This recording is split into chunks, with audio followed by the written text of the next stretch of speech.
हम सब सकल सुकृत कै राशि, भेजग जनम जनकपुर वासी। इसमें दो बातें ध्यान देने की। सकल सुकृत क्या है?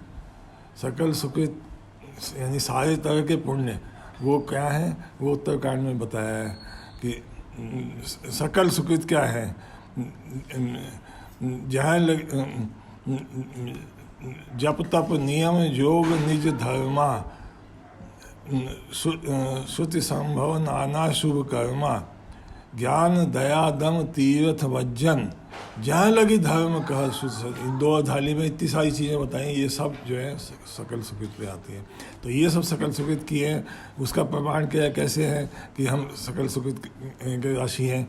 उसका अगर खाली सुकृत किए होते तो जगत में जन्म लेते और राम जी के बारे में तो पता लगता ही, सुनते उनकी कथा या दूर से भी, तो वो भी सुकृत हो जाता है। लेकिन सकल सुकृत के राशि हम इसलिए हैं क्योंकि राम जी को हम देख रहे हैं आँखों के सामने, और उससे भी और विशेष बात होने जा रही है। क्या? अभी तो दूर से देख रहे हैं, लेकिन अभी जब विवाह होगा तो निकट से पास में जा करके देखेंगे। तो कहते पुनि देखब रघुवीर विवाहु, लेब भली विधि लोचन लाभ। तब भली प्रकार से हम आँखों का नेत्रों का लाभ लेंगे कि राम जी को पास से देखेंगे। अच्छा, ये तो हो गया। इसके बाद में ये नगरवासी मतलब ये स्त्री पुरुष स्त्रियाँ सब कह रही है। इसके बाद में खाली स्त्रियों की बातचीत है। कहीं परस्पर कोकिल बहनी, यही विवाह वर लाभ सुनैनी। इसके बाद बहुत सारी अध्यालियाँ हैं जो उन्होंने बातें कही हैं। तो ये जो है जब जनकपुर में राम लक्ष्मण दर्शन करने के लिए आए थे, उस समय भी स्त्रियाँ देख कर के वार्तालाप कर रही थी। तो वहाँ कहा गया कि 8 सखियाँ हैं सीता जी की, उनका वार्तालाप है। तो वही 8 सखियाँ जो उस समय वार्तालाप कर रही थी, वही इस समय भी वार्तालाप कर रही है। ये संतों ने भाव दिया है। और इस समय भी उन 8 सखियों की बातें हैं, लेकिन वो उल्टे क्रम में है। वहाँ जो सबसे पहले सबसे आखिर में जिस सखी ने वहाँ बोला था, उसने यहाँ सबसे पहले बोला है। वो क्या बोला है कि कहीं परस्पर कोकिल बहनी, यही विवाह वर लाभ सुनैनी। और क्यों लाभ है? वो कहती है कि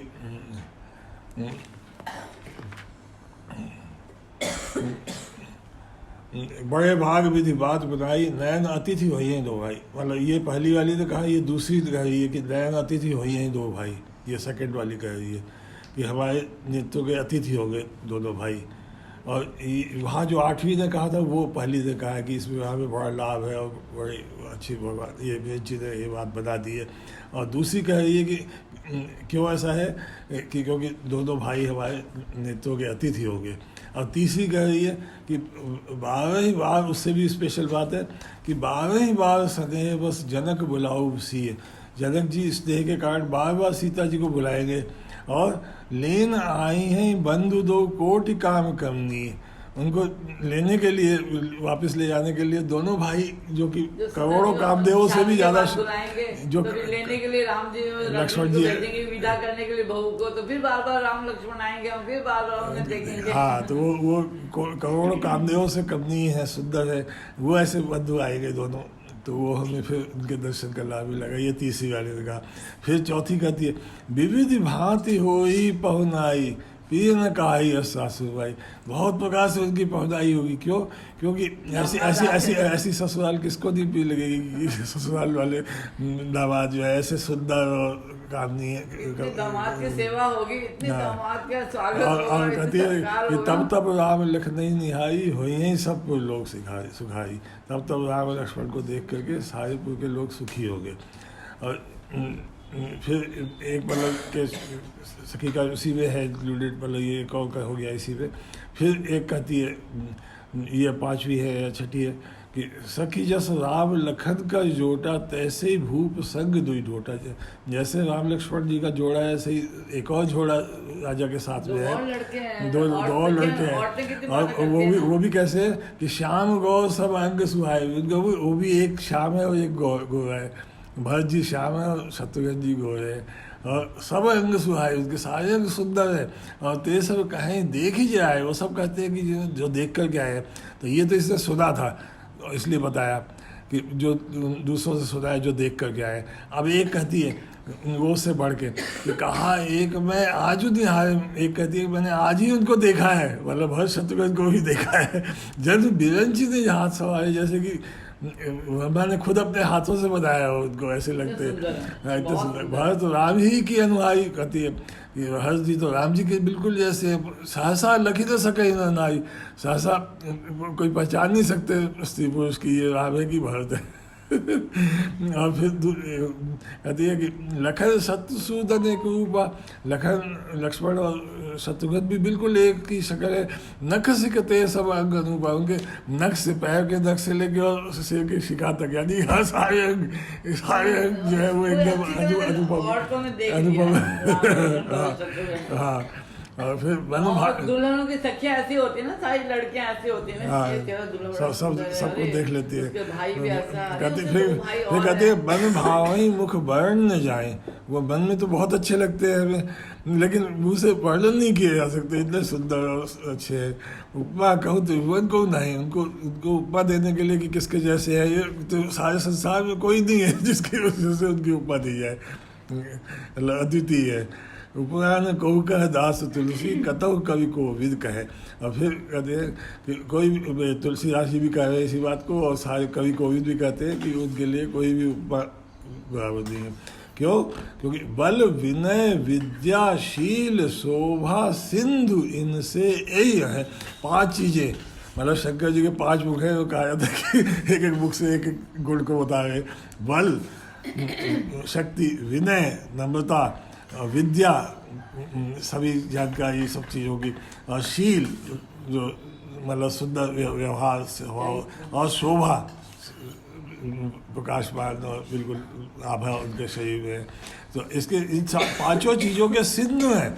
जैसे समुद्र से ज़्यादा कोई चीज़ हो ही सकती, समुद्र में सब चीज़ समा जाती है, तो ये 5 चीज़ों के, वो बल के समुद्र भी है, विद्या के समुद्र भी है, विद्या के समुद्र भी है, ऐसे 5 चीज़ों के समुद्र है, और इनसे यही है, इसलिए इनके जैसे यही है और इनके जैसा कोई नहीं है। तो फिर बुझदाई सकल सारीपुर की स्त्रियाँ अंचल बसार के विधि से वचन सुनाती है कि चारों भाई इसी पुर में ब्याहे। वैसे तो धनुष तोड़ने से तो एक राम जी का तो पक्का है विवाह, लेकिन बाकी का भी चाहते हैं कि यही हो जाए ब्याह। ब्याह जाए और हम सुमंगल गा रही, और हम सुमंगल गाएंगे। और फिर कहीं परस्पर नाई आपस में कहती है, वाज विलोचन पुलक तक, ये कहते हुए उनके आंखों में आंसू आ रहे हैं और शरीर पुलकित हो रहा है प्रेम के कारण, मतलब इतना प्रेम उनको आ रहा है। और कहती है सखी सब करो पुराई, शिव जी सब कुछ कर देंगे जो हम ये मनोरथ कर रहे हैं। क्यों? क्योंकि पुण्य पयोनिधि भूप दो, दोनों राजा जो हैं वो पुण्य के पयोनिधि है। पयोनिधि यानी समुद्र, दोनों राजा पुण्य के समुद्र है, उन्होंने इतने पुण्य किए राजाओं ने दोनों ने कि ऐसा होगा। तो ये जो 8वीं है जो कह रही है वो बात वहाँ सबसे पहले वाली के कस पढ़ी है, जो ये जो जनकपुर में जब आए थे तब जो स्त्रियों ने बातचीत कही थी, वहाँ भी 8 सखियों की बात है, और उससे मतलब मिलाया है संतों ने, हमें तो नहीं मिलाया अभी इस समय, लेकिन जो वहाँ 8वीं वाली कहती थी जो बात उसके बाद कंप्लीट करने वाली बात वो यहाँ पहली वाली कहती है उसी चीज़ को, वो उसकी उनकी बातें सुना देते हैं जो उस समय उन्होंने कही थी 8 में। अब उसको हम बाद में सोच सकते हैं कि जो इसमें आखिरी वाली है वो वहाँ पहले कह रही है। यहाँ पे था जो सबसे पहली है वो ये कहती है, देखी राम छवि को एक कही, जोग जानकी यह बरु आई। कि राम जी की छवि को देखकर कोई ये कहती है कि ये सीता जी के लिए तो यही बरु उपयुक्त है। उस समय ये धनुष भंग से पहले का है, जब नगर में पहुँचे राम लक्ष्मण और स्त्रियों ने देखा तब ये कह रहे हैं। और उस समय तो सिर्फ राम और लक्ष्मण को 2 जनों को देखा। तो जो सखी इन्हें देख न हो, यदि राजा इनको देख ले, वो कहती है, उसे पता नहीं कि राजा ने देखा कि नहीं, हालांकि राजा जनक जाके मिल चुके थे। और वो कहती है यदि राजा जनक ने देख ले तो पन पाई है जो उन्होंने प्रतिज्ञा की हुई है उसको छोड़ देंगे और हठ पूर्वक विवाह कर देंगे। जनक जी ने पहले कैसे देख लिया था राम जी और लक्ष्मण जी? नहीं, जब जनक जी आए ना विश्वामित्र जी के साथ, तब वो एक बाहर औराई में ठहरे, और वहाँ पे जैसे जनक जी को खबर मिली कि विश्वामित्र ऋषि आए तो वहाँ उनको मिलने के लिए गए। और वहाँ जब वो पहुँचे तो राम लक्ष्मण पास में ही फुलवारी में फूल देखने के फुलवारी देखने के लिए गए थे, और वो आकर के जनक जी ने प्रणाम किया विश्वामित्र जी को, और सबकी उनके साथ जो और आए थे शतानंद और दूसरे लोग, बहुत से लोग आए थे। चले मिलन मुन्ना, हाँ, संग सचिव सुचि भूई भट भूसुर वर्गुर ज्ञाति, उनके साथ में मंत्री, पवित्र मंत्री लोग, और बहुत सारे भूई बने बहुत सारे भट लोग, और भूसुर यानी ब्राह्मण लोग, और वर यानी श्रेष्ठ गुरु, और ज्ञान वाले लोग ऋषि। चले मिलन मुन्नायक, मुन्नायक विश्वामित्र जी के लिए कहा, उनको मिलने के लिए चले। मुदित राहु इस बात प्रसन्न पूर्वक राहु ने जनक जी राजा चले थे, और उन्होंने आके कीन प्रणाम चरण धरी माथा, उन्होंने आके विश्वामित्र जी के चरणों में प्रणाम किया। दीन आशीष मुदित मुन्ना था, विश्वामित्र जी ने आशीर्वाद दिया। विप्र वृंद सब साधु बंदे, फिर सारे ब्राह्मणों को प्रणाम किया उन्होंने। और इसमें फर्क है, देखो प्रणाम किया विश्वामित्र जी को तो चरणों में सिर रख के प्रणाम किया, मतलब ज़्यादा रिस्पेक्ट दिया, और बाकी को ऐसे प्रणाम कर दिया खाली खड़े खड़े।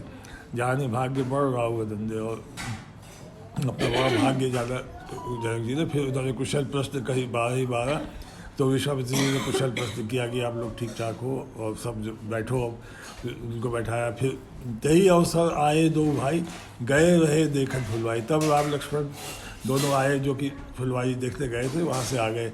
तो तब सब लोगों ने देखा कि ये दो लड़के भी इनके साथ में आए हैं, श्याम गौर मृदु वयस किशोरा, एक श्याम रंग का है, गोरा है, और मृदु कोमल शरीर है उनका, वयस किशोर, उनकी किशोर अवस्था है।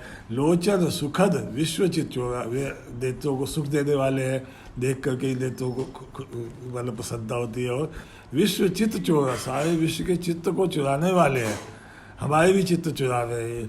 तो उठे सकल जब रघुपति आए, जब राम जी आए तो सब लोग खड़े हो गए जो बैठ गए थे पहले। विश्वामित्र निकट बैठा है, विश्वामित्र जी ने राम लक्ष्मण को अपने पास बैठा दिया। फिर भय सब सुखी देखी दो भ्राता, सब लोग जो है उन्हें दोनों भाइयों को देख के प्रसन्न सुखी हुए। और बाई विलोचन पुलकित गाता, वहाँ भी सब लोगों के नेत्रों में खुशी के आंसू और शरीर पुलकित। फिर मूर्ति मधुर मनोहर देखी, राम लक्ष्मण की मधुर मनोहर मूर्ति देख करके भय विदेह विशेषी, विदेह जनक जी का नाम है, तो वो, और विदेह का अर्थ एक होता है कि जिसके देह की जिसको शुद्ध हो, विदेह हो गया। तो दोनों अर्थ याद लग रहे हैं कि जनक जी विशेष रूप से विदेह हो गए, उन्हें अपने देह की शुद्धि नहीं हुई, राम जी लक्ष्मण जी को देख के तब प्रेम हुआ। और फिर आगे दोहा है, प्रेम मगन मन जाने करी, अपने मन को ज़्यादा कि मैं तो प्रेम के मग्न हो गया, तो मुझे बातचीत कर दिए, तो इसलिए क्या किया, क्योंकि जब प्रेम में मग्न हो जाओ तो बोल नहीं सकते, लेकिन बोलने के लिए धैर्य धारण करना पड़ता है। तो कई विवेक धैर्य धीर, विवेक से अपने ज्ञान से धैर्य धारण किया, और तब जनक जी बोले वो मुनिपद नाई से गदगद गिरा गंभीर, तब जनक जी से दवा के चरणों में और गिरा गंभीर वाली बोले। तब उन्होंने पूछा कि कौन है ये लोग आपके साथ जो दोनों लड़के आए हैं। कहो नाथ सुंदर जो बालक, मुनिकुल तिलक की दिवकुल बालक, ये दोनों सुंदर बालक कौन है, क्या ये मुनिकुल के तिलक है या दिवकुल के पालक है।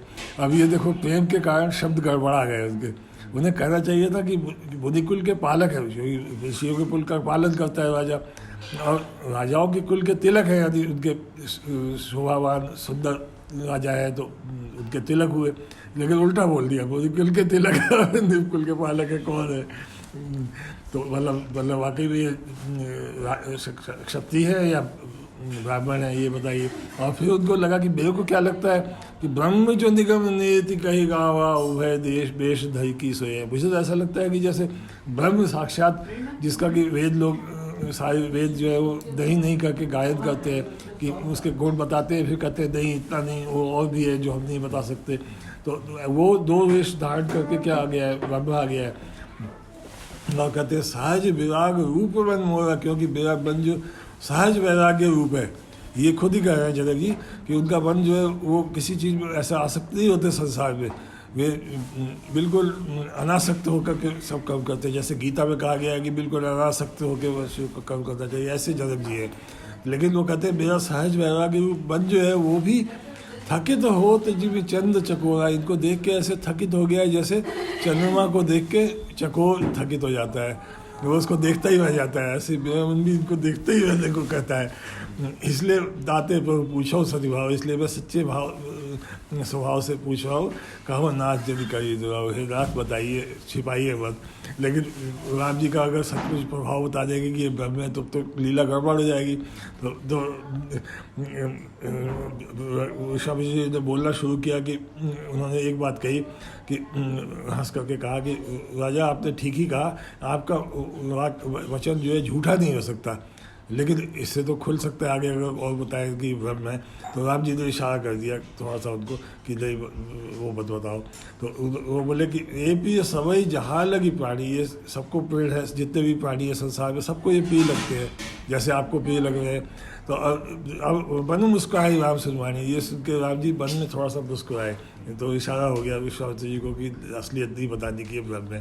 तो फिर उन्होंने परिचय दे दिया साधारण क्या कि ये कौन है, कि रघुकुल वाणी दशरथ के जाए, ये रघुकुल के राजा दशरथ के पुत्र है, और बाबी ते लाग ही दरेश पठाए, राजा ने उन्हें मेरे हित के लिए भेजा है। मेरा हित क्या कि मेरे यज्ञ में राक्षस वादा करते थे, उन्हें बांधने के लिए भेजा। तो राम लखन दो बंधु, इनका नाम राम और लक्ष्मण है, और दोनों श्रेष्ठ भाई हैं। और रूप शील बल धाम, ये रूप के शील के और बल के धाम हैं। और बख राखे सगु साखी जग जीते इन्होंने मेरे लगे की रक्षा करी है और सारे राक्षसों को जीत लिया। तो ये पहले की बातचीत हुई थी। तो इसलिए जनक जी पहले देख चुके थे, लेकिन इसलिए वो सखी का उसको नहीं पता था कि इन्होंने जनक जी ने इनको देखा है। तो वो कहती है कि अगर जनक जी इनको पहचान ले तो अपनी प्रतिज्ञा छोड़ के विवाह कर दे, लेकिन ऐसा होता नहीं। तो अब फिर दूसरी कहती है एक कि को का ये भूपति पहचाने, मुनि समेत सादर सम्मान है। राजा तो इनसे मिल लिए हैं और इनको पहचान लिया, मुनि विश्वामित्र के साथ इनका सादर सम्मान भी किया है, उनको अच्छे महल में भी ठहराया है। लेकिन सखी परंतु पन राव न तजई, लेकिन राजा जो है वो अपना पद नहीं छोड़ता, प्रतिज्ञा नहीं छोड़ता, और विधिवश हठ ही अविवेक ही वजह कहते हैं कि राजा जनक जो है वो अविवेकी है, अज्ञानी है, वो अपना हठ नहीं छोड़ते, प्रतिज्ञा छोड़ देनी चाहिए, वो नहीं छोड़ते। फिर दूसरी एक कहती है कि कोई का जौ भल, अच्छा कोई बात नहीं, अगर राजा नहीं छोड़ते फिर भी ब्रह्मा तो कर सकते हैं काम। कोई का जौ भल अहि विधाता, सबको सुनिए उचित फलदाता, कि यदि ब्रह्मा जो कहा जाता है कि सबको अच्छे अपने कर्म के अनुसार फल देते हैं और वे भले हैं, तो जानकी मिली वे, तो जानकी को यही वर मिलेगा सीता को। ना ही नाली यहाँ संदेह, इसमें कोई संदेह नहीं। ये कहती है। फिर एक कहती है कि जो विधि बस बदे संजोगु तो कृत्य हो ही सब लोग, यदि ऐसा विधि के करने से, ब्रह्मा के करने से ऐसा सहयोग बन जाएगी इनकी सीता से शादी हो, तो कृत्य हो जाएंगे सारे लोग, हम सब लोग कृत्य हो जाएंगे। कृत्य मतलब कुछ भी करने को बाकी ना हो, जब कृतार्थ हो गए, सब जो करना चाहिए था वो कर लिया, सब अपना जीवन प्राप्त कर लिया। तो सखी हमें आरती अति ताते कवों पे या वही ताते कहती कि हमें बहुत इसकी अगर रात होता है कि इस नाते से आए कभी, तो फिर नहीं तो क्या होगा, नहीं आए तो ना आए तो हमको सुनो सखी इनका दर्शन दूर। तो ऐसा कब हो सकता है, नहीं आए तो ये फिर हमें दर्शन नहीं मिलेंगे, जैसा ये आए तो हमें दर्शन मिलेंगे। कब होगा, यह संकट तब हो जब पुण्य प्राकृत हुई, अगर हमारे पुराने किए हुए बहुत ही ज़्यादा पुण्य हो तभी ऐसा हो सकता है कि राम जी सीता जी का ब्याह हुआ हो। फिर एक और सखी कहती है, बोली अपर कहे सखी जी का ए विवाह हित सभी का, तुमने बहुत ठीक कहा कि ये विवाह हो जाए तो हम सबका बड़ा हित हो जाएगा। तो फिर एक सखी कहती है डाउट की बात, तो गौ का शंकर चाप कठोरा ए श्यामल विदुगात किशोरा, वो प्रतिज्ञा कैसे पूरी होगी जनक की, तभी विवाह होगा। तो वो शंकर जी का धनुष तो बड़ा कठोर है, और ये तो बड़े श्यामल और मृदु कोमल का शरीर अंग वाले हैं, किशोर है। तो कहती है सब असमंजस है सयादी, ये सब तो बड़े असमंजस की बात है। तो तब एक दूसरी और कहती है होशियार सखी, यह सुनी अपर कहे मृदुवाणी, क्या कहती है कोमल वाणी में, कि सखी इनका को अस कही बड़ प्रभाव देखत लघु है। हे सखी, इनके लिए कोई कोई ऐसा कहते हैं कि इनका बड़ा प्रभाव है, देखने में ये छोटे मालूम पड़ते हैं पर प्रभाव बहुत है। क्यों? एक प्रमाण मिल चुका है हमें। कैसा? कि परसी जासु पद पंकज धूई, जिसके चरणों की धूल छू करके तई अहल्या कृतज्ञ भूई, अहल्या तर गई, उसका उद्धार हो गया, जिसने कि बड़ा पाप किया था। तो जो ऐसा व्यक्ति है कि उसके चरणों की धूल छूने से अहल्या का उद्धार हो गया, तो सोगी रही बिनु शिवधन तोड़े, क्या वो बिना शंकर जी के धनुष को तोड़े बिना रहेगा? यह प्रतीति बड़ी है ना, वो ये विश्वास रखो कि वो जरूर तोड़ेगा, और ये बोल के भी इस विश्वास को नहीं छोड़ो। तो फिर अब फाइनली एक कहती है कि यही विरंच रच सीय सवारी तही श्यामल बर रच विचारी, जिसने सीता जी को सुंदर सवार के बनाया है, उसी ने विधाता ने, ब्रह्मा ने उनके लिए विचार करके श्यामल वर भी रचा है। और सब सासु बच्चन सब शादी उनकी ये आखिरी 8वीं थी, तो उसकी बात सुन के सब खुश हो गई और कहती है ऐसे ही हो कहे में जुबानी, ऐसा ही हो, ऐसा कहती है। और फिर वो सब फूल बरसाती है। ही हर्षय वर्षय सुमन सुमुख सुलोचन बिंद, जाए जहाँ जहाँ बंधु दो तहता परमानंद। जहाँ जहाँ भाई को तो जाते हैं राम लक्ष्मण, वहाँ परमानंद हो जाता है। तो ये 8 सखियों की बात थी।